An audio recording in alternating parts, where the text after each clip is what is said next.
నమస్తే. దేశవ్యాప్తంగా ఆపరేషన్ కగార్ని ఆపండి, మేము శాంతి చర్చలకు సిద్ధంగా ఉన్నామంటూ మావోయిస్టు పార్టీ నుంచి ఒక లేఖ వచ్చింది. మాట్లాడే ప్రయత్నం చేద్దాం. మాజీ మావోయిస్టు శాంతి చర్చల వ్యవస్థాపక నేత జంపన్న గారు ఉన్నారు. మరోవైపు మావోయిస్టు పార్టీకి కొత్త బాస్ కూడా వచ్చిండు తిరుపతి. సో మాట్లాడే ప్రయత్నం చేద్దాం. అసలు మావోయిస్టు పార్టీ భవిష్యత్తు ఎట్లుండబోతున్నది, నిజంగానే శాంతి చర్చలకు వాళ్ళు సిద్ధమని చెప్తా ఉన్నారు, ఆపరేషన్ కగార్ ఆపాలంటున్నారు, కేంద్ర ప్రభుత్వం నుంచి ఏమైనా స్పందన వచ్చే అవకాశం ఉందా, ఏం జరగబోతున్నది, ఓవైపు గెరిల్లా యుద్ధం గురించి కావచ్చు, గత జ్ఞాపకాల గురించి కూడా మావోయిస్టు పార్టీ ఆ లేఖలు చాలా క్లియర్గా పొందుపరిచినటువంటి పరిస్థితి కనబడుతుంది. సో జంపన్న గారితో మాట్లాడే ప్రయత్నం చేద్దాం. జంపన్న గారు, ముందుగా మావోయిస్టు పార్టీ మేము శాంతి చర్చలకు సిద్ధంగా ఉన్నాం, ప్రజా సంఘాలని కాపాడుకోవాలి, గెరిల్లా యుద్ధాన్ని కాపాడుకోవాలి, ఇవన్నిటికీ మేము తలొంగుతున్నాం, ఖచ్చితంగా శాంతి చర్చలు జరపాలి, కానీ ఆపరేషన్ కగార్ని ఆపండి అంటూ వాళ్ళు లేఖ రాసినటువంటి పరిస్థితి. ఎట్లా చూస్తారు ఈ లేఖ సారాంశం, ఏమనుకోవచ్చు? ఇప్పుడు వాళ్ళ లేఖ ఏంటంటే, ఇప్పుడు వాళ్ళ పార్టీ వ్యవస్థాపక దినం. ఇది వ్యవస్థాపక దినం అంటే పార్టీ ఏర్పడి 21 సంవత్సరాలు అవుతుంది. పార్టీ ఎప్పుడు ఏర్పడింది? 2004 సెప్టెంబర్ 21 లోపట. అంటే ఏర్పడడం అంటే ఎంసీసీ పీపుల్స్ వార్ రెండు పార్టీలు కలిసినాయి కాబట్టి ఒకే పార్టీగా అవతరించినాయి అనేది. దానికంటే ముందు పార్టీ లేదని కాదు, 53 సంవత్సరాల క్రితమే కదా పార్టీ ఏర్పడింది. అంటే దీని యొక్క పార్టీ అసలైన పార్టీ సిపిఐ-ఎంఎల్ పార్టీ. చారు మహేందర్ నాయకుడు, దీని జనరల్ సెక్రటరీ. అంటే 53 సంవత్సరాలు దాటింది. కానీ ఇప్పుడు రెండు పార్టీలు కలిసి పీపుల్స్ వారు, మావోయిస్టు ఎంసీసీ, ఈ రెండు కలిసినాయి కాబట్టి ఇది మావోయిస్టు పార్టీకి వాళ్ళు పేరు పెట్టుకున్నారు వాళ్ళు. కాబట్టి ఇప్పుడు అది ఇప్పటికేందంటే 21 సంవత్సరం అవుతుంది కాబట్టి 21వ వార్షికోత్సవం జరుపుతున్న సందర్భంగా ఏంటంటే వాళ్ళు ఒక సందేశం అంటే ఇందులో ఒకటి ఇచ్చారు. అంటే వాస్తవంగా ఆ రోజు పార్టీ ఏర్పడినప్పుడు, అంటే ఎంసీసీ పీపుల్స్ వారు ఏర్పడినప్పుడు దేశంలో చాలా బలమైన పార్టీగా, దేశంలో అంటే మొత్తం కమ్యూనిస్టులు గమనిస్తే ఏంటంటే ఒక సాయుధ పోరాటం చేయడము, తర్వాత దేశంలో పట్ల కూడా ఒక ప్రభావశక్తిగా ప్రజా సంఘాలు కానీ లేదా ప్రజా ఉద్యమాలు కానీ ఒక రాజకీయంగా ప్రభావం వేసే శక్తి ఆనాడు ఉంది దేశంలో. ప్రపంచంలో పట్ల కూడా మావోయిస్టు పార్టీ ఏర్పడడం అనేది ప్రపంచంలో పట్ల చాలామంది దీన్ని గమనించారు. అయితే ఆనాడు బలంగా ఉంది. ఆనాడు బలంగా ఉన్న స్థితి నుంచి గమనిస్తే ఏంటంటే తిరిగి మనకు ఇప్పుడు 21 సంవత్సరాల పట్ల నష్టాలు, ప్రత్యేకించి ఈ సంవత్సర కాలంలో నష్టాలు అనేటివి ఆ పార్టీకి చాలా తీవ్రమైనవి. చాలా తీవ్రమైన అంటే వాళ్ళ సందేశాలు వాళ్ళు ఏం చెప్పిందంటే, వాళ్ళు చెప్పిన దాంట్లోనే 53 సంవత్సరాల క్రితము జనరల్ సెక్రటరీ అయిన చారు మహేందర్ చనిపోయిన తర్వాత తిరిగి మళ్ళీ ఒక జనరల్ సెక్రటరీ చనిపోవడం, ఇతర మెంబర్లు చనిపోవడం, జనరల్ సెక్రటరీ చనిపోవడం నంబాలకేశ్వరరావు, ఇది ఫస్ట్ టైం. ఇది మాత్రమే కాదు, ఒకే సంవత్సరంలో చాలా అంటే 4 సీసీ మెంబర్లు, చలపతి కానీ, ఉదయ్ కానీ, తర్వాత వివేక్, జార్ఖండ్లో వివేక్, నమ్మల్ 4 అవుతారు కదా. తర్వాత ఒక 20 మంది పైగా రాష్ట్ర కమిటీ మెంబర్లు కూడా చనిపోవడం అనేది అంటే జరిగింది. అరుణ, తర్వాత మధు, ఇంకా చాలామంది పేర్లు ఉన్నాయి. కాబట్టి ఇది వాళ్ళు ఏం చెప్పినట్టు ఇది చాలా తీవ్రమైన నష్టము. అంటే వాళ్ళు 366 మంది చనిపోయినట్టు ఈ సంవత్సరం 366 మంది చనిపోయినారు, ఇతర కమిటీ మెంబర్లు చనిపోయినారు, ప్రజలు చనిపోయారు. కాబట్టి ఈ నష్టం ఏదైతుందో ఇది వాళ్ళు చెప్పింది ఏంటంటే ఇది అసలు అంటే ఆ పార్టీ ఉద్యమంలో ఒక పెద్ద నష్టం. అంటే ఈ నష్టం కూడా వాళ్ళు ఏం చెప్పినంటే దీని యొక్క ప్రభావం కూడా తీవ్రంగానే ఉన్నది. అంటే వాళ్ళ విప్లవోద్యమానికి అంటే విప్లవం లోపల కూడా తీవ్రమైనదే అది చెప్పారు వాళ్ళు. అది చెప్పిండ్రు. అయితే దాని నుంచి వాళ్ళు ఏమంటారంటే, అంటే దీని నుంచి ఏదో అంటే ఇప్పుడు కేంద్ర ప్రభుత్వం పదే మాట్లాడుతుంది 2026 మార్చి నాటికి ఇది అయిపోతుంది అంటుంది కదా. అంటే ఒక మీడియా లోపల కానీ దాదాపు దీని యొక్క చివరి దశ అనేది చెప్తుంది. అంటే ఈ చివరి దశ అంటే వాళ్ళు ఏం చెప్పిందనంటే ఇది చాలా తప్పుడు వ్యాఖ్యానము. దీని నుంచి వాస్తవంగా చెప్పాలంటే ఇప్పుడు 366 మంది మావోయిస్ట్ పార్టీ చనిపోయినారు. కానీ వాళ్ళు ఏం చెప్పినారంటే చాలా స్పష్టంగా ప్రతి ఒక్క ఎన్కౌంటర్ అంటే ఈ యుద్ధం జరుగుతున్న సందర్భంగా దాంట్లో 10 నుంచి 20 మందిని కూడా మేము చంపింది ఉంది. మా పిఎల్జే, మా గెరిల్లా సైన్యము పోలీసులను కూడా చంపినరు, చాలామంది గాయపడ్డరు. కానీ వాళ్ళు ఎక్కడ చెప్పుకోలే. ఎక్కడ చెప్పిందంటే ఒక కరిగుట్టలో 5 గ్రౌండ్స్ చనిపోయినప్పుడు అది క్రాస్ ఫైరింగ్ అని చెప్పింది తప్ప వాస్తవంగా అంటే ఆయుధాలు కూడా వాళ్ళు తీసుకుపోయారు, AK-47 వాళ్ళే తీసుకుపోయినా చెప్పారు వాళ్ళు. కానీ వాళ్ళు ఎక్కడ చెప్పలేదు. ఎందుకు చెప్పటం లేదని అంటే ప్రభుత్వం యొక్క అంటే బలగాల మానసిక అంటే అది పడిపోతుంది, డౌన్ అవుతుంది. తర్వాత బయట దేశవ్యాప్తంగా ప్రజలను కూడా నిరాశ నిస్పృహలకు పెంచాలన్న దాంతో ప్రభుత్వాలు చేయటం లేదు. కానీ వాస్తవంగా అంటే ఈ కాలంలో పట్టి కూడా ప్రతి ఘటనలో తమ PLA అంటే మిలిటరీ బలగాలను అంటే 20 రోజులు 10 రోజులు కూడా లోపలికి రానియకుండా కరిగుట్ట ఉదాహరించారు. 20 రోజుల వరకు కూడా లోపలికి రానియకపోవడం ఇది ఒక గొప్ప ఉదాహరణ. అంటే కగారుకు వ్యతిరేకంగా తమ పార్టీ శ్రేణులు PLA ప్రజలు చాలా పోరాడుతున్నారు. కాబట్టి దీనిని వాళ్ళు ఏం పెట్టిందంటే దీన్ని ఒక ఆదర్శంగా నెక్స్ట్ అంటే దీనిని మరింత బలంగా అంటే రానున్న కాలంలో కగారుని ఎట్లా ఓడిస్తాము, గెరిలా యుద్ధం ద్వారా, ప్రజల పోరాటాల ద్వారా, ఇంకా చాలా చెప్పారు వాళ్ళు. కానీ గెరిలా యుద్ధం అనేది అవుతుందో అంటే గతాన్ని అనుభవంగా తీసుకొని మరింత బలంగా కొనసాగించాలి అని వాళ్ళు చెప్తున్నారు. దాంట్లో మళ్ళొకటి చెప్పింది ఏంటంటే వాళ్ళు అంటే ఒక విశేషణ వాడారు, వీచే గాలిలాగా ప్రవహించే నీరులాగా అని అంటారు. అంటే వీచే గాలి అంటే ఏంటిది అంటే గాలి ఒక కాడ ఉండదు కదా, అది ఒక్కోసారి ఫుల్గా వస్తుంది, ఒకసారి తక్కువ వస్తుంది, ఎటు పడితే అటు పోతుంటుంది కదా. అంటే దానికి ఏం పోలిక పెడతారు, గెరిలాలనే వాళ్ళు ఏందనేదో ఎక్కడికైనా పోవాలి, ఎక్కడైనా ఉండాలి, ఏదైనా చెయ్యాలి, ఒకే కాడ అనేది ఉండకూడదు, స్థిరమైంది కాదు. అంటే భారతదేశం పెద్దగా ఉంది, అడవి ఉన్నది, తగ్గిపోయినప్పటికీ అడవి ఉంది, మైదానాలు ఉన్నాయి, సెమీ ఫారెస్ట్లు ఉన్నాయి, కొండలు ఉన్నాయి. కాబట్టి గెరిలాలు ప్రజల లోపట నీటిలో చేప వలె, నీటిలో చేప ఎట్లయితే బతదో అంటే నీరుంటేనే కదా చేప బతికేది. అంటే ప్రజల మధ్య లోపట కూడా గెరిల్లాలు ఆ రకంగా బతకాలి, బతుకుతూ ప్రజలే బలంగా జీవించాలి. ప్రవహించే నదిలాగా ప్రవహించే అంటే వాటర్ ఏమైతే ఉంటుందో ఇప్పుడు ఒక కొండ అడ్డం వస్తే కొండ అడ్డం వచ్చినప్పుడు ఏం చేస్తుంది, వాటరు పక్కకు పోతుంది కదా. అంటే కొండ ఎక్కలేదు కదా, గుట్టకు ఎక్కదు కదా, పక్కకు పోతుంది. అంటే ఎటు వంపు ఉంటే ఎటు అవకాశం ఉంటే అటు వెళ్ళిపోతుంది నీరు. కాబట్టి గెరిల్లాలు కూడా ఏంది, నీకు శత్రువు చాలా కేంద్రీకరించున్నాడు, చాలా హెలికాప్టర్లతోటి తర్వాత బాంబింగ్ తోటి పెద్ద సంఖ్యలో వస్తుండు. కాబట్టి నువ్వు అక్కడ ఎందుకుంటున్నావు, నువ్వు వెళ్ళిపో, ఇంకొకటికి వెళ్ళిపో, రహస్యంగా నీ సంఖ్యను తగ్గించుకో, మార్చుకో. అంటే ఎన్ని రకాలైన నువ్వు మార్చుకుంటానికి సిద్ధమైతే తప్ప, ఎందుకంటే ప్రభుత్వ బలగాలు చాలా పెద్ద ఎత్తున డబ్బు అన్ని రకాల వాళ్ళు సిద్ధమై వస్తున్నారు. కాబట్టి నువ్వు నీ బలాన్ని కాపాడుకుంటూ నువ్వు విస్తరించాలి అనేది అవుతుందో వాళ్ళు.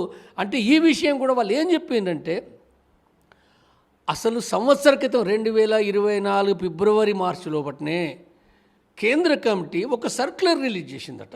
అంటే మనకు తెలియదు, వాళ్ళు రిలీజ్ చేసిరట. వాళ్ళ శ్రేణులకు చెప్పుకుంటారు కదా, చాలా వివరంగా కూడా చెప్పుకుంటారు వాళ్ళు. సరే అది పోయటానికి కొంత లేట్ కూడా అవుతాయి. తర్వాత వాళ్ళు ఎట్లా అర్థం చేసుకున్నారు, ఏ రకంగా చేసుకున్నారు అంటే ఏదో 2 ముక్కల లోపట నువ్వు ఈ నుంచి ఆ జూబ్లీ హిల్స్ పోయి బండి వేసుకొని పోనట్టు కాదు కదా.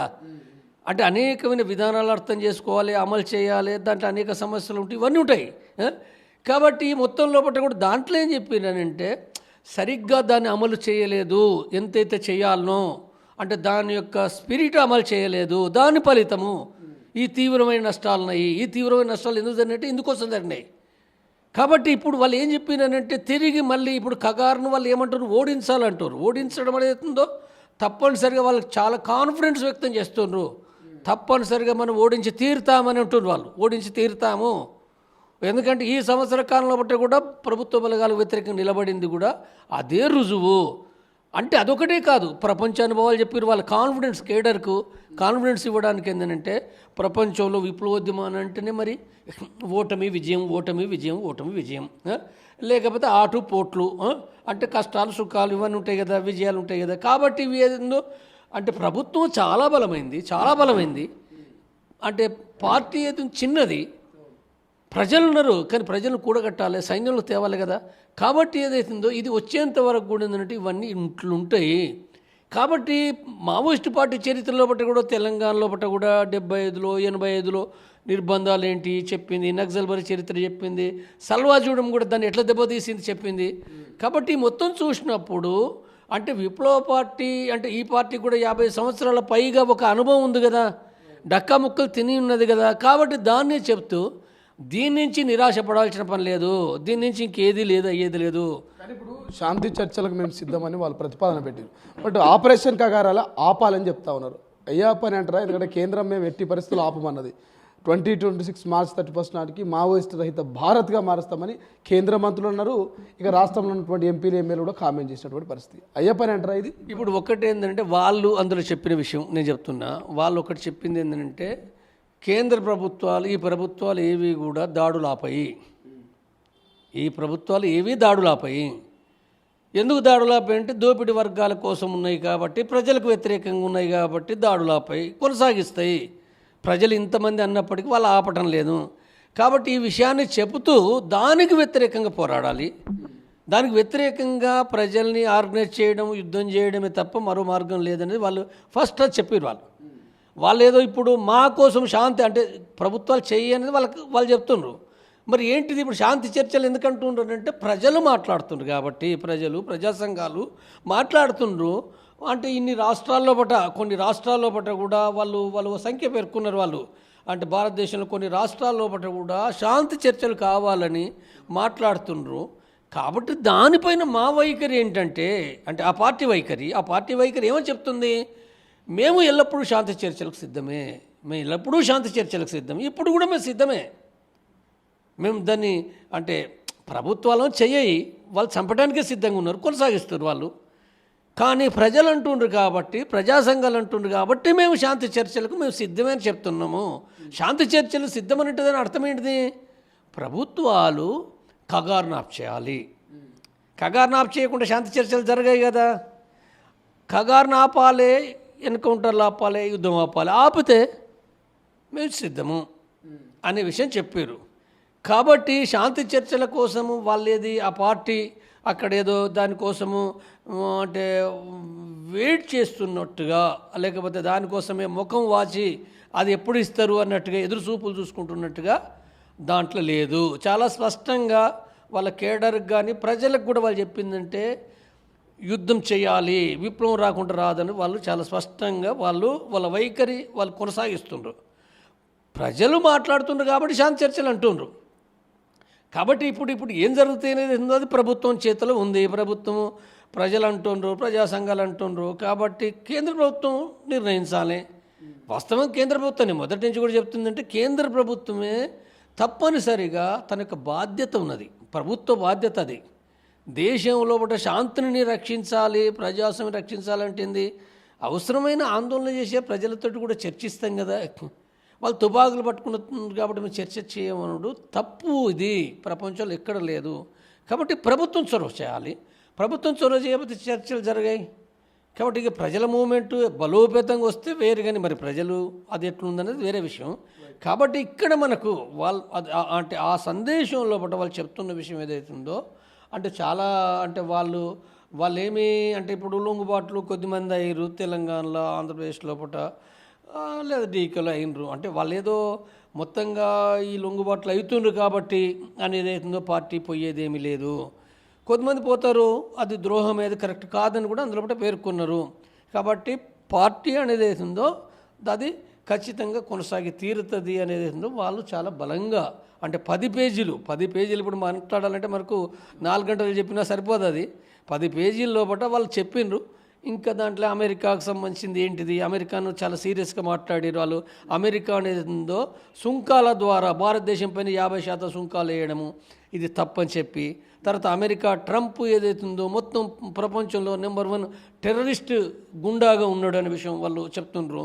తర్వాత ఇక్కడ కూడా ఇందులో భారతదేశ ప్రధాని కూడా ఏంటంటే ఇక్కడ ఆత్మనిర్భరు లేదా లోకల్ వోకల్ అనడం, తర్వాత వికసిత భారత్ నినాదాలు ఏవైతే ఇవి దాన్ని విమర్శించారు. ఇవి కరెక్ట్ కావు, ఇవి కరెక్ట్ లేవు. ఒక ఆత్మనిర్భర్ అంటూనే మళ్ళీ అక్కడి నుంచే ఇప్పుడు రీసెంట్గా కూడా అమెరికాతోటి అది చక్కెర విషయంలో, పత్తి విషయంలో అక్కడ అమెరికా నుంచి ఆ దిగుమతులు చేసుకున్న విషయంలో అంటే ఎలాంటి అది లేకుండా వాటిని ఫ్రీ వదిలిపెట్టడం, దాంట్లో భారతదేశ ప్రజలకు నష్టం జరుగుతుంటే కూడా చూసుకుంటున్నాడు అనే విషయాన్ని కూడా వాళ్ళు అందులో విమర్శించారు. కాబట్టి అంటే ఇక్కడ వాళ్ళు ఆ మొత్తం ఏంటంటే పార్టీని ఇప్పుడు అంటే వారోత్సవాలు జరపాలన్నారు కదా, దాంట్లో ఏంటంటే ఒక వారము 21 నుంచి 27 వరకు పార్టీ వారోత్సవాలు జరపాలి అనేది అవుతుందో అందరూ ఇచ్చిన పిలుపు అంటే పార్టీని కన్సాలిడేట్ చేసుకోవాలనేది అవుతుంది. అంటే నూతన కార్యదర్శి కూడా ఎన్నికైందని ఉంది కదా, ఎవరు తిరుపతి దేవ్జీ అంటే అలియాస్ దేవ్జీ నంబాల కేశవరావు తర్వాత తను ఒక నూతన సెక్రటరీగా ఎన్నికైంది అనేది గత 4-5 రోజుల నుంచి కూడా మీడియాలో వస్తుంది. కాబట్టి ఈ నేపథ్యంలో ఏంటంటే ఆ సందేశానికి అంటే ఆ పార్టీ విధానాలను అర్థం చేసుకుంటానికి పరిశీలించడానికి ఆ పార్టీకి అది ఒక ప్రాముఖ్యత కలిగిన సందేశం. ఎట్లా చూస్తారు గతంలో నంబాల కావచ్చు అంతకుముందు ఉన్నటువంటి సెక్రటరీల మాదిరిగా తిరుపతి నిజంగా లీడ్ చేయగలుగుతారా? చాలా క్లిష్టమైనటువంటి పరిస్థితి, చాలా కష్టాల్లో మావోయిస్ట్ పార్టీ ఉన్న చర్చ జరుగుతున్న వేళ ఎట్లా లీడ్ చేసే అవకాశం ఉంది? మీకు ఏమైనా గతంలో తిరుపతితో పనిచేసినటువంటి అనుభవం కానీ ఆయన గురించి ఏమైనా ఐడియా ఉందా? ఇప్పుడు దేవ్జీకి సంబంధించింది నేను ఆయన దాదాపు ఒకే సందర్భంలో కూడా పార్టీలకు అండర్ గ్రౌండ్ అయినాం. ఆయనే కొద్దిగా ముందు 1-2 ఇయర్స్ ఇక్కడ బయట స్టూడెంట్ రంగంలో ఉన్నాడు. ఆయన 83 లోపట్నే ఇక్కడ విద్యార్థి నాయకుడు కరీంనగర్ జిల్లా అధ్యక్షుడు కూడా ఆర్ఎస్యు జిల్లా అధ్యక్షుడిగా ఉన్నాడు. దానికంటే ముందు నుంచి కూడా కొంత ఆ ఉద్యమంలో కూడా పనిచేస్తుండే బయట జగిత్యాల ఉద్యమం ఉంది కదా, జైత్రయత్న అంటే చూడు మనం, అంటే ఆ సందర్భంగా నుంచి కూడా కొంత ప్రేరణ చదువుకుంటూ కూడా కొంత ప్రేరణ ఉంది.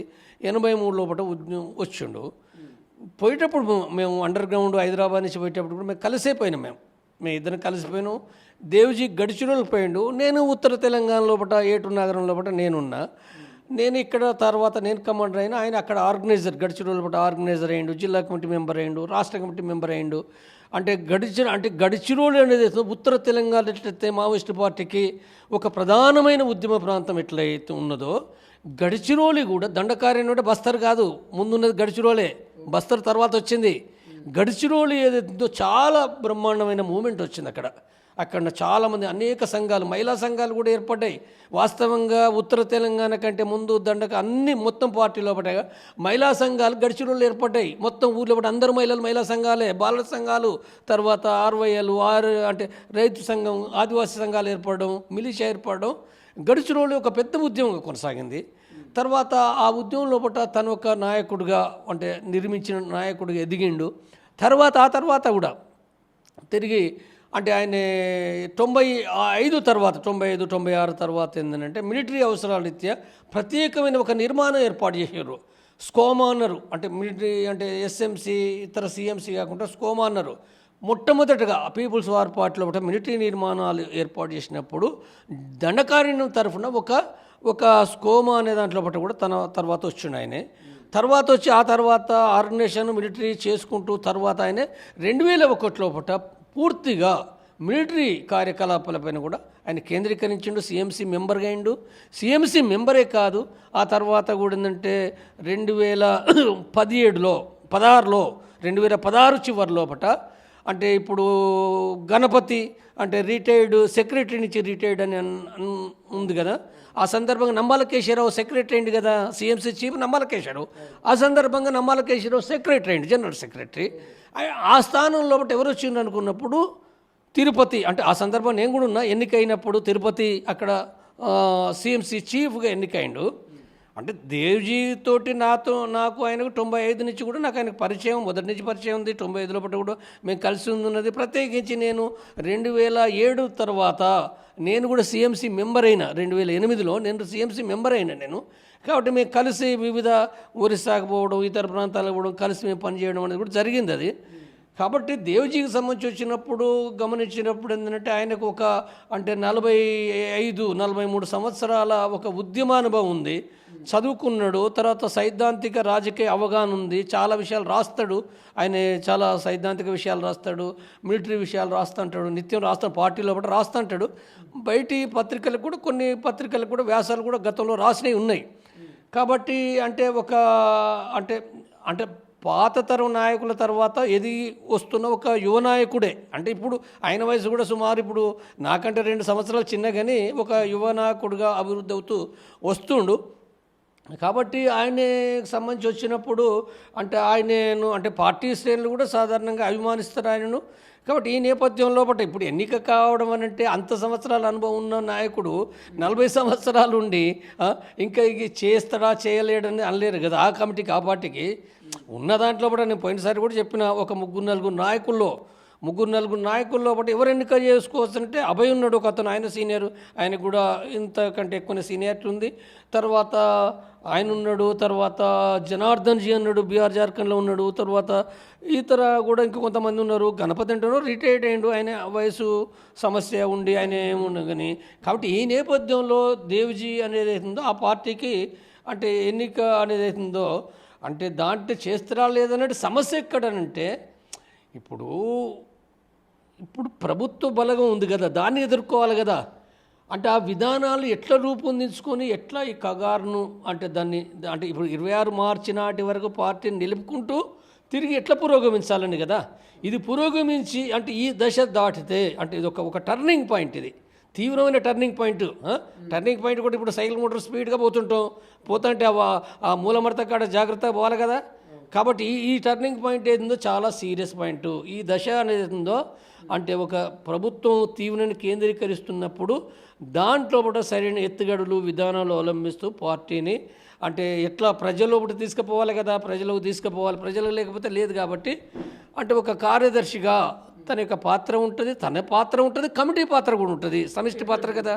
హిడ్మా లాంటి నాయకులు కూడా చాలా వరకు హిడ్మాలు టార్గెటెడ్గా ఉంటారు ఆయనను పట్టుకోవాలని చెప్పేసి. అట్లా కూడా ఇటువంటి వాళ్ళందరూ కూడా కలిసికట్టుగా పనిచేసేటువంటి అవకాశం ఉంటుందంటారా ఇట్లా కొత్తగా అధ్యక్షులు వచ్చినప్పుడు, కొత్తగా సెక్రటరీ వచ్చినప్పుడు?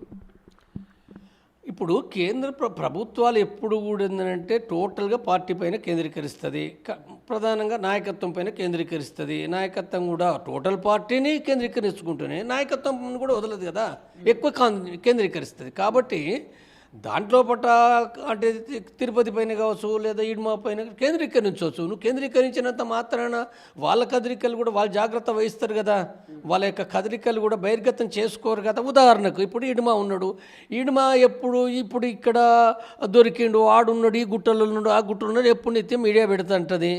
మరి ఆయన అక్కడ ఉన్నాడా నిజంగా? ఎక్కడుండో ఎవరికి తెలియదు, ఎవరికి తెలియదు అంటే ఆ పార్టీలో ఉన్న వాళ్ళకే తెలియదు, నీకెట్ట తెలుస్తుంది? ఆ పార్టీలో పాటు నేనేమంటాను, సపోజ్ ఏంటంటే ఆయనే ఇప్పుడు దండకాలను ఉండడా లేదా ఎవరికి తెలియదు. దండకాలను ఉంటే కూడా చాలా విశాలమైన ప్రాంతం కదా, ఎక్కడ ఉండనేది మాడులో ఉంటే కూడా మాడులో ఉన్న వాళ్ళకి తెలియదు. మాడు లోపల 10 దళాలు 15 దళాలు ఏవో ఉంటారు, ఉన్నోళ్ళందరికీ ఎందుకు తెలుస్తుంది? తెలియనియరు కదా. ఎవరే వాళ్ళు ఉన్నది వాళ్ళకి తప్ప ఇతరులకు ఎవరికి, ఒకరిద్దరు తప్ప ఎవరికి తెలియనియరు. కాబట్టి ఇప్పుడు ఇక్కడ ఉన్నాడు అక్కడ ఉన్నాడంటే ఎట్లా తెలుస్తుంది? సరే, ప్రభుత్వానికి రకరకాలు ఉన్నాయి పరికరాలు, ఏది ఎలక్ట్రానిక్ ఇంటెలిజెన్స్ కదా, అంటే డ్రోన్ల ద్వారా చెక్ చేస్తుంది, లేకపోతే ఇన్ఫార్మర్ల ద్వారా ఏ కదలికర్తమైనా ఇవన్నీ ఎన్నో అనాలిసిస్ చేసుకుంటుంది. బండెడ్ సమాచారం తీసుకుంటే అందులో బండెడ్ సమాచారంలో కూడా కొంత దొరుకుతుంది. ఉదాహరణ చెప్పాలంటే ఇప్పుడు మనకు అవసరం ఉన్నారు బంగారం పని చేసేటప్పుడు అంటే ఇప్పుడు ఆ చేయంగా ఏంటంటే ఇప్పుడు ఆఖరికి ఏంటంటే ఆ బూడిద పెంట మందలు వేయరు వాళ్ళు, ఆ బూడిదంతా మళ్ళీ ఎత్తేసి మళ్ళీ దాంట్లో కూడా చూస్తారు, అందులో గింతంత దొరుకుతుంది బంగారం. 15 రోజులకు నెల రోజులకు చూడంగా గింతంత దొరుకుతుంది. కాబట్టి నీకు అంటే ప్రభుత్వమును చాలా నీకు ఎంతో చేయొచ్చు కాక మరి వాళ్ళు కూడా యుద్ధం చేసేటోళ్ళు వాళ్ళ జాగ్రత్తలు వాళ్ళకు ఉంటాయి కదా. అంటే ఇప్పుడు ఇందులోనే ఈ సర్కులలో కూడా వాళ్ళు ఏం చెప్పినారు, రహస్యాన్ని సరిగ్గా పాటించడం లేదు, బహిర్గతం అవుతున్నాము అంటే గెరిల్లా పద్ధతికి భిన్నమైంది కాబట్టి తీవ్రమైన తప్పని చెప్పి సీరియస్గా చెప్తుండ్రు. ఇంకా ఇంకా ఇప్పుడు బయట చెప్పింది వేరుగా లోపల సీరియస్గా చెప్పుకుంటారు వాళ్ళు, ఎట్ట చేస్తారు మీరు, ఇదేం పద్ధతి అని సీరియస్గా మాట్లాడుకుంటారు. కాబట్టి ఏవైతున్నాయో ప్రభుత్వము అది చేస్తుంది, వాళ్ళ జాగ్రత్తలు వాళ్ళు ఉంటాయి. కాబట్టి ఏమవుతుంది చరిత్ర మనం చూడవలసిందే. వచ్చినాయి మొత్తం మీద శాంతి చర్చలకు మేము సిద్ధంగా ఉన్నాం. ఇప్పటికే ప్రజల నుంచి రెస్పాన్స్ వస్తుంది, ప్రజలు శాంతి చర్చలు కోరుకుంటున్నారు. కాబట్టి ఖచ్చితంగా ఆపరేషన్ కగారిని ఆపండి, మేము శాంతి చర్చలకు సిద్ధంగా ఉన్నామని మావోయిస్టులు పిలుపునివ్వడం నిజంగా మరి ఎటువంటి పరిణామాలకు దారితీస్తుంది, నిజంగా కేంద్ర ప్రభుత్వం ఆపరేషన్ కగారిని ఆపుతుందా లేదా చూడాల్సిన అవసరం ఉంది. మరోవైపు తిరుపతి కూడా ఈ టైంలో మరి సెక్రటరీగా అవ్వడం నిజంగా తిరుపతి కూడా చాలా లీడ్ చేసేటువంటి ఛాన్స్ ఉంది. ఎందుకంటే ఓవైపు ఆపరేషన్ కగార్ తోటి పోలీసు బలగాలు చుట్టుముడుతున్నటువంటి వేళ కాబట్టి, ఎన్కౌంటర్లు జరుగుతున్నటువంటి వేళ కాబట్టి, సో మావోయిస్టు పార్టీ భవిష్యత్తు కార్యాచరణ ఎట్లుండబోతుందో భవిష్యత్తులో చూడాల్సిన అవసరం ఉందంటూ జంపాన చెప్తున్నటువంటి పరిస్థితి. కెమెరా పర్సన్ అదర్తో శ్రీశైలం, తొలి వెలుగు, హైదరాబాద్. నమస్తే. దేశ విదేశాలలో జరుగుతున్నటువంటి చర్చ నేపాల్లో ఏం జరిగింది, ఏం జరగబోతుంది అని ఒక చర్చ జరుగుతుంది. గతంలో మనం శ్రీలంకలో చూసినాం ఏం జరిగిందో, ఇప్పుడు నేపాల్లో చూస్తుంటే కూడా చాలా వరకు పాలకులంతా ఆశ్చర్యపోతున్నారు, పాలకులంతా భయపడుతున్నటువంటి పరిస్థితి. నేపాల్లో అవినీతి పెరిగింది, అక్కడ సోషల్ మీడియాను బ్యాన్ చేస్తున్నామన్నటువంటి ఒక చర్చ నేపథ్యంతో అక్కడ ఉన్నటువంటి యువత అంతా కూడా మరి నేపాల్ ప్రభుత్వాన్ని కూల్చేసారు, నేపాల్ ప్రధాని మీద నివాసం మీద దాడి చేసిరని ఒక చర్చ జరుగుతున్నది. ఆ వీడియోలు కూడా మనం సోషల్ మీడియాలో చూస్తున్నాం. రైట్, ఒకసారి నేపాల్లో ఏం జరగబోతుందో డిస్కషన్ చేసే ప్రయత్నం చేద్దాం. ప్రస్తుతం మనతో పాటు మాజీ మావోయిస్టు జంపన్న గారు ఉన్నారు. జంపన్న గారు, ప్రధానంగా నేపాల్ గురించి మనం వీడియో చూస్తూ ఉన్నాం. నేపాల్లో జరుగుతున్నటువంటి సంఘటనలు కావచ్చు, దాడులు కావచ్చు, చర్చలు కూడా ఇప్పటికే అటు ఏపీ కావచ్చు, తెలంగాణ కావచ్చు, నేపాల్లో ఉన్న తెలుగు వాళ్ళని సేఫ్గా ఇక్కడికి తీసుకొచ్చే ప్రయత్నం కూడా చేస్తున్నటువంటి పరిస్థితి. అసలు ఏం జరిగింది అక్కడ, ఏం జరగబోతుంది? ఇప్పుడు మనకు సెప్టెంబర్ 8వ తారీఖు అకస్మాత్తుగా అక్కడ అంటే మనకు ఆ రోజు చాలామంది విద్యార్థి యువకులు అంటే దాదాపుగా ఏంటంటే వాళ్ళకు 29 సంవత్సరాల లోపున్న వాళ్ళు 29 సంవత్సరాల లోపున్న యువకులు కాఠ్మండు లోపట పార్లమెంటు భవనం పైన ఒక దాడి చేయడం, నిరసన ప్రదర్శన చేయడం, అంటే ఆ తర్వాత ప్రధానమంత్రి గృహాన్ని చుట్టుముట్టడం కానీ, అధ్యక్షుని గృహాన్ని చుట్టుముట్టడం కానీ, తర్వాత ఈ సందర్భంగా కూడా ఏంటంటే పోలీసు కాల్పులు చేయడం ద్వారా అంటే 19 ఇప్పుడు అది 30 సంఖ్య చేరింది, గాయపడ్డోళ్ళు కూడా 30 మంది అయ్యారు, వందలాది మంది గాయపడ్డారు. అంటే దీని ద్వారా అసలు నేపాల్లో ఏం జరుగుతుంది? తిరిగి ఇదే నేపథ్యంలో బట్టి కూడా మంత్రులు రాజీనామాలు చేశారు, చివరికి ప్రధానమంత్రి ఓలీ కూడా రాజీనామా చేసిండు. కాబట్టి ఈ నేపథ్యంలో ఒకటి ఏంటంటే అసలు నేపాల్లో ఏం జరుగుతుందంటే ఇంత అకస్మాత్తుగా ఇప్పుడు వేరే దేశంలో జరిగింది, మరి ఈ దేశస్తులకు అది మాత్రమే అర్థమవుతుంది తప్ప ఆ దేశంలో ఉన్న అక్కడ పార్టీలు ఏంటి, అక్కడ సమస్యలు ఏంటో ఎవరికి తెలుసు? అసలు నేపాల్ కాదు కదా, మన పక్క దేశం లోపల బెంగాల్లోనో లేదా తమిళనాడులో కేరళలో జరుగుతున్న విషయాలు ఇక్కడ ప్రజలకు తెలుసా? తెలివై అంటే మీడియా లోపల వచ్చేటే తక్కువ వస్తాయి, తక్కువ వచ్చినవి కూడా అందరు చదవరు కదా. కాబట్టి దృష్టిలో పెట్టుకున్నప్పుడు నేపాల్ పరిణామాలు ఏవైతున్నాయో ఇప్పుడు ఇక్కడున్న ప్రజలకు ఇది ఒక అకస్మాత్ ఘటనగా అనుకుంటారు. అంటే అకస్మాత్ ఘటన నుంచి ఏమొచ్చింది? అదే సోషల్ మీడియాను నిషేధించిన ఫలితంగా దాని మూలంగా సోషల్ మీడియా వాళ్ళే తిరుగుబాటు చేసినారు. సోషల్ మీడియా వెనకాల మళ్ళీ ఎవరు అనుకుంటే ఇప్పుడు ఏం ప్రచారం అవుతున్నాయి? డీప్ స్టేట్ అనేటి ఎవరు? మళ్ళీ ఆ డీప్ స్టేట్ కూడా అమెరికా ఉంది. అమెరికానే తనకు వ్యతిరేకమైన ప్రభుత్వాన్ని కూల్చడానికి, అంటే వ్యతిరేక ప్రభుత్వం అంటే ఏంటిది అంటే ఇప్పుడు అక్కడ ప్రభుత్వం ఎవరు? మిశ్రమ ప్రభుత్వం, కమ్యూనిస్టులు ప్లస్ కాంగ్రెస్, ఇక్కడ కాంగ్రెస్ లాంటి రెండు కలిసి ఉన్న ప్రభుత్వము. అంటే ఈ ప్రభుత్వం ఎవరికి దగ్గరగా ఉంది? చైనాకు, భారతదేశానికి. చైనాకు ఎక్కువగా, దాంట్లో మళ్ళీ భారతదేశానికి కొంత తక్కువగా, కానీ అమెరికాకు కొంత దూరంగా ఉంది. దూరంగా ఉందంటే అమెరికా పెట్టుబడులు కూడా ఉన్నాయి నేపాల్లో, అమెరికాతో కూడా సంబంధాలు మెయింటైన్ అవుతున్నాయి. కానీ అమెరికాకు కోపం మూలంగా అంటే ఇప్పుడు ఎట్లయితే ఇప్పుడు సుంకాలు విధిస్తున్నది కదా, అంటే అమెరికా ప్రపంచం లోపల కూడా తనకు వ్యతిరేకమైన వాళ్ళపైన కూడా సుంకాలు విధించడము, బెదిరించడము, ప్రభుత్వాన్ని కూల్చివేయడము, దాడి చేయడము, అంటే అది దాన్ని అందుకోసం దాన్ని ఏమంటారు? అసలైన ప్రపంచంలో నెంబర్ 1 టెర్రరిస్ట్ ఎవడంటే అమెరికా. గుండా అంటారు. గుండా అంటే గుండా ఏంది? గుండాలు తెలుసు కదా, పేరు గుండాలు. వాడు అంటే ఎట్లయితే బెదిరిస్తారో, ఎట్లయితే అది చేస్తారో, అమెరికా వానికి వ్యతిరేకుంటే వాడు ఎవరినైనా ఏ ప్రభుత్వాన్ని కూల్చేస్తాడు. కాబట్టి ఇది డీప్ స్టేట్ అనేది అనేక కుట్రల ద్వారా చేస్తుంది. ఎట్లా చేస్తుంది? ఎన్జిఓ ఆర్గనైజేషన్ల ద్వారా, ఇంటెలిజెన్స్ ద్వారా రకరకాలుగా అవన్నీ చేస్తుంది. కాబట్టి ఇక్కడ నేపాల్లో కూడా జరిగింది అనేది ఒకటి వచ్చేసింది. ఇప్పుడు నిన్నటి నుంచి కూడా పెద్ద సీరియస్గా చర్చ జరుగుతుంది. అయితే ఇక్కడ నేను చెప్పే విషయం ఏంటంటే మొట్టమొదటగా అంటే కుట్ర అని అంటే ఉందంటే నేను చెప్పేది ఏంటంటే కుట్ర ఇప్పుడు లక్షలాది మంది ప్రజలు కదిలినారు. అక్కడ లక్షలాది మంది ప్రజలు కదిలితే నువ్వు కుట్ర చేస్తే, కుట్ర ఉందా లేదని తర్వాత పోదాం మనం, కానీ కుట్ర చేయగానే లక్షలాది మంది ప్రజలు పోయి అక్కడ కాల్పులు చేస్తా అంటే కూడా ఉంటారా?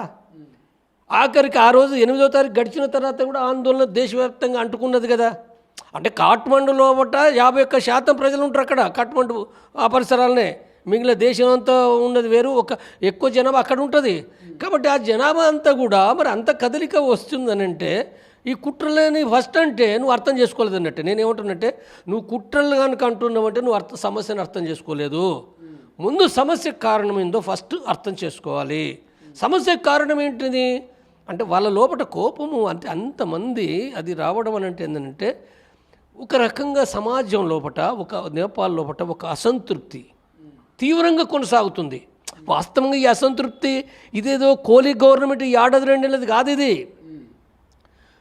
250 సంవత్సరాల క్రితమే రాచరికానికి వ్యతిరేకంగా నేపాల్ ప్రజలు పోరాడుతూ వస్తున్నారు. 250 సంవత్సరాల క్రితం నుంచి ప్రజాస్వామ్యం కావాలని చెప్పి చివరికి అలా అనేకమైన రాచరిక అంటే ఒక రాజ్యాంగబద్ధ రాజరికం అని రకరకాల పద్ధతులు జరిగినాయి. చివరికి ఎప్పుడు జరిగిందంటే 2006లో అంటే మావోయిస్టు పార్టీ, అక్కడ ఒక మావోయిస్టు పార్టీ ఉంది ప్రచండ నాయకత్వంలో, 96లో మొదలయ్యి 2006 10 సంవత్సరాల లోపలనే ఆ పార్టీ దేశవ్యాప్తంగా విస్తరించింది. దేశవ్యాప్తంగా అయితే ఆ విస్తరించి ఒక ప్రజా ఉద్యమం కూడా అంటే కాంగ్రెస్ ఇతర కమ్యూనిస్టులు కూడా ఈ భారతదేశం ఎట్లయితే 70 గ్రూపులు ఉన్నట్టే ఆడో 10-20 పార్టీలు ఉన్నాయి. అంటే కోహ్లీ కూడా అలాంటి సిపిఐ లాంటి పార్టీ మావోయిస్టు పార్టీ లాంటిది కాదు. ప్రచండ అనేది మావోయిస్టు పార్టీ లాంటిది. సరే వాళ్ళు కూడా మారిన అది వేరే విషయం, చరిత్ర. చాలా కమ్యూనిస్ట్ పార్టీలు ఉన్నాయి, చాలా అంటే లోకల్ పార్టీలు ఉన్నాయి, ప్రాంతీయ పార్టీలు ఉన్నాయి, జాతుల పార్టీలు ఉన్నాయి. కానీ ప్రధానమైన పార్టీలు మాత్రం సిపిఐ యుఎంఎల్, తర్వాత సిపిఎన్ మావోయిస్టు పార్టీ ప్రచండ, తర్వాత కాంగ్రెస్ పార్టీ, 3 ప్రధాన పార్టీలు. కాబట్టి ఇవి ఏవైతున్నాయో మా దేశీ పార్టీని ఇంకా చిన్న ఉన్నాయి. కాబట్టి ఇవేవైతున్న 2007 లోపట ఒక పెద్ద దేశవ్యాప్తం ఉద్యమం జరిగి చివరికి మావోయిస్టులు కూడా 2007 లోపల వాళ్ళ సాయుధ పోరాటాన్ని కూడా విరమించి ఒక ప్రభుత్వము, ఒక ప్రజాస్వామిక మొదటిసారిగా అంటే రాచరికం అనేది ఏ రకంగా ఉండకూడదని చెప్పి ఒక ప్రజాస్వామిక ప్రభుత్వాన్ని ఏర్పాటు చేసింది అనుకున్నప్పుడు ఎట్లా చేసింది వాళ్ళు చేసింది ఏంటంటే ఒక కోalition గవర్నమెంటే, ఒక ఐక్య ప్రభుత్వమే. అంటే ఏ ఒక్క పార్టీకి ఎన్నికల లోపట అంటే ప్రచండ పార్టీకి మెజారిటీ రాలే, లేదా కోహ్లీ పార్టీకి మెజారిటీ రాలే, లేదా కాంగ్రెస్ కోయిరాల సంబంధించింది ఆ పార్టీకి మెజారిటీ రాలే, పుల్ రాలే. కాబట్టి ఎప్పుడు ఏమైందనంటే 2007 నుంచి ఇప్పటి వరకు కూడా సుమారు 18 సంవత్సరాల కాలం లోపట ఏ ప్రభుత్వం కూడా స్థిరంగా లేదు. ఏ ప్రభుత్వం అంటే ఎప్పుడూ కలిసి ప్రభుత్వాలే. అంటే ఉంటే మావోయిస్టు పార్టీ అంటే సిపిఐ లాంటి కమ్యూనిస్ట్ పార్టీలతోటి ఐక్య ప్రభుత్వం, లేకపోతే ఇప్పుడు సిపిఐ లాంటి కమ్యూనిస్ట్ పార్టీ ఓలీ పార్టీ, తర్వాత కాంగ్రెస్ పార్టీ ప్రభుత్వం, లేకపోతే మా ప్రచండ పార్టీ కాంగ్రెస్ పార్టీ ప్రభుత్వం. దీంట్లో కొన్ని ప్రాంతీయ పార్టీలు ఉంటాయి. అంటే ఎప్పుడూ కూడా ఏంటంటే ఇట్లా తాకలాటలే ఉంటాయి. ఏ ప్రభుత్వం 5 ఏళ్ళు 14 ప్రభుత్వాలు మారినాయి. 18 సంవత్సరాల కాలంలో 14 ప్రభుత్వాలు మారినాయి. అంటే అస్థిరత్వం ఉంది. పోనీ ఈ ప్రభుత్వాలు అస్థిరంగా ఉన్నాయా? మరి దేశంలో ఏం చేసిందనంటే దేశంలో గొప్ప గొప్ప వాగ్దానాలు చేశారు కదా. అంటే అవినీతి ఉండొద్దు, తర్వాత వారసత్వ రాజకీయాలు ఉండొద్దు, బంధుప్రీతి ఉండొద్దు, తర్వాత ప్రజలకు నిరుద్యోగ సమస్య పరిష్కరిస్తాము, తర్వాత ఇవన్నీ అసమానతలు ఉండకూడదు, ఎన్నో చేశారు. అంటే కమ్యూనిస్ట్ పార్టీలు లేవు కదా, కమ్యూనిస్ట్ పార్టీ 5-6 ఉన్నాయి కదా, వీళ్ళందరూ చేస్తున్నారు కదా. అధికారంలో ఒకరు ఉంటారు, ప్రతిపక్షంలో ఒకరు ఉంటారు. కాంగ్రెస్ పార్టీ కూడా చేస్తుంది. మరి ఇవన్నీ ఏంటి? కాబట్టి ఇవన్నీ కూడా ఏంటంటే యువకులు అంటే చిన్న దేశం అయినప్పటికీ ఇప్పుడు అక్కడ యువకులు విద్యార్థులు ఏదైతుందో చాలా అసంతృప్తితోటి, ఉద్యోగాలు లేవు. 20% నిరుద్యోగం. 20% నిరుద్యోగం అంటే ఏం కావాలి? తర్వాత అసలు వాళ్ళందరూ కూడా విదేశాలకు, భారతదేశానికి వస్తారు. గుర్ఖాలు కానీ అంటున్నారు కదా, విదేశాలకు పోతారు. అసలు ఈ ధనంతో, వీళ్ళు సంపాదించిన ధనంతో నేపాల్ పంపితే అక్కడ ఆదాయం పెరుగుతుంది. నేపాల్ 33% ఉంది, మామూలు కాదు. కాబట్టి అక్కడ వాళ్ళు కూడా ఏంటంటే చాలా అసంతృప్తి. అసలు ఏం చేస్తుంది ఈ ప్రభుత్వాలు వచ్చిన తర్వాత కూడా? ఇప్పుడు మనం చూసినప్పుడు ఇప్పుడు భారతదేశానికంటే పోల్చుకుంటే ఇప్పుడు అవినీతి అనేది ఒక చర్చ జరుగుతుంది. నా దృష్టిలో నేను ఏం చెప్తున్నట్టు అవినీతి భారతదేశంతో పోల్చుకుంటే నేపాల్లో పుట్టిన అవినీతి 10% కూడా లేదంటాను నేను. 10% లేదంటాను నేను. మన తెలంగాణలో కూడా చూడు, 25 ఏళ్ళ కాంచి ఏ ప్రభుత్వం ఎంత అవినీతి చేసింది? కోట్ల కొద్ది అవినీతి తెలంగాణ, భారతదేశ వ్యాప్తంగా లేదా? కానీ ఈ అవినీతిలో పట్ల వాళ్ళు 10% లేదు. మీరు లెక్కలు తీసుకోర్రి. తర్వాత బంధుప్రీతి ఇక్కడ దాంట్లో పట్ట ముఖ్యమంత్రి కొడుకు, అల్లుడు, బిడ్డలు, లేకపోతే తమ్ములను, అన్నలను, మామలను ఇవన్నీ మనం చూస్తలేమా? ఆంధ్రలో చూడలేదా? తెలంగాణలో చూడలేదా? దేశంలో చూడలేదా? కానీ ఇక్కడితో పోల్చుకుంటే నేను ఏమంటానంటే అది తప్పే. కానీ అక్కడ తక్కువే అయినప్పటికీ కానీ అక్కడ ప్రజలను ఎందుకు చెప్తున్నంటే నేపాల్ లోపట 250 సంవత్సరాలకు వ్యతిరేకంగా ప్రజలు తిరుగుబాటు చేస్తూ పోరాడుతూ ఒక చైతన్యం పెరుగుతున్న స్థితి. ఈ స్థితి లోపట అంటే ఇక్కడ మనం ఎందుకు సోషల్ మీడియా, ఎన్జిఓ అని అంటే మొత్తం వాడు కుట్రలు అని అంటే అది తప్పది. సోషల్ మీడియా పాత్ర ఉన్నమాట వాస్తవమే, ఎన్జిఓ పాత్ర ఉన్నమాట వాస్తవమే. కానీ ఆ ప్రజల లోపల ఏదైతుందో ఒక తిరుగుబాటు, ఒక ప్రజాస్వామ్య భావన, దానితోటి అంటే ఆ ఉద్యమం వచ్చింది. నేను ఇంకొక విషయం చెప్తా. ఇప్పుడు సోషల్ మీడియా అనంటే సోషల్ మీడియా అనగానే మొత్తమే ప్రభుత్వ వ్యతిరేకంగా ఉన్నదా? తప్పది. మెజారిటీగా సోషల్ మీడియా ప్రభుత్వ వ్యతిరేకంగా ఉన్నమాట వాస్తవం, మెజారిటీగా. మళ్ళీ సోషల్ మీడియా అని అంటాం. చూద్దాం, ఇప్పుడు మనం ఫేస్బుక్ ఉంది, ఫేస్బుక్ లోపల అది పలానా పార్టీకి సపోర్టు లేదా వ్యతిరేకం అని ఉంటుందా? యూట్యూబ్లో ఉంటుందా? యూట్యూబ్లో బొచ్చెడు ఉన్నాయి, ఎవరిని వాడు చేసుకుంటాడు. దీనికి సపోర్ట్ చేస్తారు. రేవంత్ రెడ్డి గవర్నమెంట్ రావడానికి రేవంత్ రెడ్డి సపోర్ట్ చేశారు, కేసీఆర్ సపోర్ట్ చేశారు. ఇప్పుడు కేసీఆర్ యూట్యూబ్ను పెంచేయండు, ఎవరి వాళ్ళు చేసుకుంటారు కదా.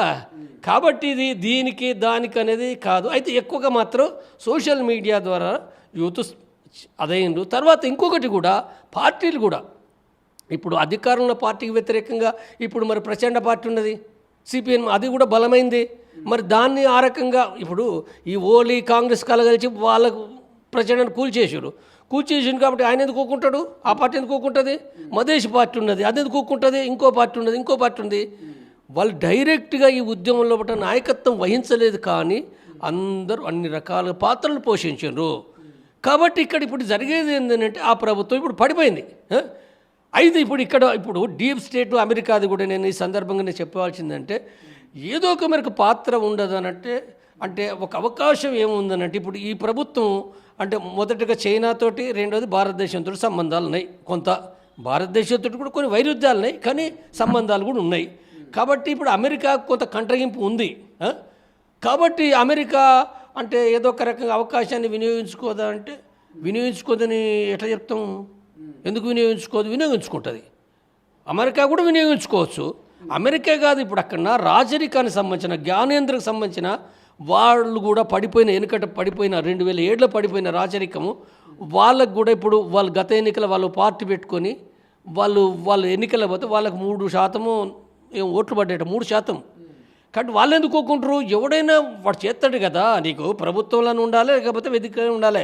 నువ్వు ఇప్పుడు చూడు, తెలంగాణ చూడు, ప్రభుత్వానికి సపోర్ట్ లేనివాడు, వ్యతిరేకంగా ఉన్నవాడు ఎప్పుడు నిరంతరం ఏదో మాట్లాడుతూనే ఉంటాడు కదా. ఎవడు ఒక్కడు ఊకోడు, నలుగురు ఊకోడు, అన్నీ మాట్లాడతాయి. కాబట్టి రాజరికం వల్ల కూడా కుట్రలు ఉంటాయి. దాన్ని కుట్రను ఏమన్నాను. కాబట్టి ఓవరాల్గా ఏంటంటే, మొట్టమొదటిగా ఆ ప్రజలకు దాన్ని గౌరవించాలి.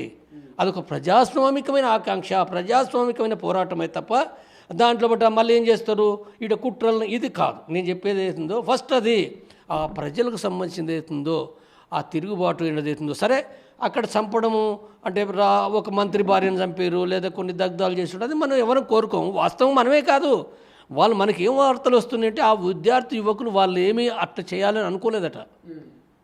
స్పాంటిటీగా లక్షలాది మంది పోయినప్పుడు ఎవడోడు ఏదో రకంగా కోపంతో ఎత్తరు. అవన్నీ అంటే లక్షలాది మంది కదిలినప్పుడు జరుగుతాయి. మనం కంట్రోల్ లేదు కదా, ఆ ఉద్యమంలో కంట్రోల్ లేనప్పుడు కొన్ని జరుగుతాయి. తెలంగాణ ఉద్యమంలో జరగలేదా? మరి కొన్ని సందర్భాలు కాలబెట్టలేదా? కేసీఆర్ ఇది చేయదు, శాంతియుతంగా ఉండాలంటే ఉన్నారా?